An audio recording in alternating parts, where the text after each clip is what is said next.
Hi everyone, welcome to Cookies with Katie. On tonight's episode, we're going to focus on how to make the perfect, soft, and chewy chocolate chip cookie. During this episode, we're going to cover the list of standard chocolate chip cookie ingredients, the cookie making process, some non-negotiables that I live by, and then it will be time for you to get started on your own batch of cookies. As we get started, here you'll find a standard list of ingredients.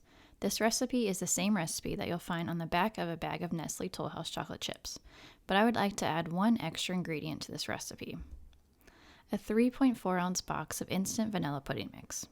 By adding this ingredient, pudding mix acts as a moisture retaining agent, which results in cookies that are softer and chewier. When adding pudding mix, no other ingredient measurements need to be altered. Everything stays exactly the same, it just tastes even better. Now, let's begin the process of making these delicious chocolate chip cookies.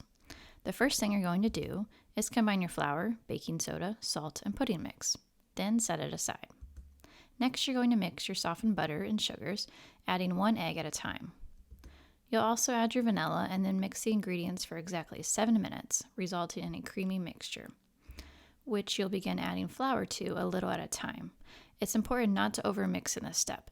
Overmixing the dough can lead to excess gluten development, resulting in dense cookies. After you're done mixing, you'll add the chocolate chips and nuts, and then stir it all together until it's combined. Once your cookie dough is complete, it's time to prepare it for baking. First, you're going to make heaping-sized tablespoon dough balls, preferably with a cookie scooper. You'll put all of your dough balls on a cookie sheet. Then you're going to chill the dough for at least 30 minutes and up to 24 hours. When you're ready to bake your cookies, preheat the oven to 350 degrees and bake them for exactly 10 minutes. When they're done, let them cool on the baking sheets for about 2 minutes and then transfer them to a wire rack. Alright, now I'm going to share my non-negotiables with you. My first non-negotiable is Kerrygold butter. European-style butter, such as Kerrygold, is more pliable than American-style butter and has a higher butterfat content, making it the perfect butter for baking. The butter also needs to be at room temperature. Leave it sitting out for 30 to 60 minutes prior to baking. My next non-negotiable is creaming the butter, sugar, vanilla, and egg mixture for 7 minutes. This will help all of your ingredients completely combine and cream together in preparation for the flour mixture. When you cream the butter and sugar together for so long, you're actually whipping air into the mixture that creates a light and fluffy cookie during the baking process. The next non-negotiable is to chill your dough. It is much easier to form the dough balls prior to chilling the dough because the dough is more manageable. Using a cookie dough scooper to scoop out cookie dough balls will provide a uniform size and shape, which leads to even baking.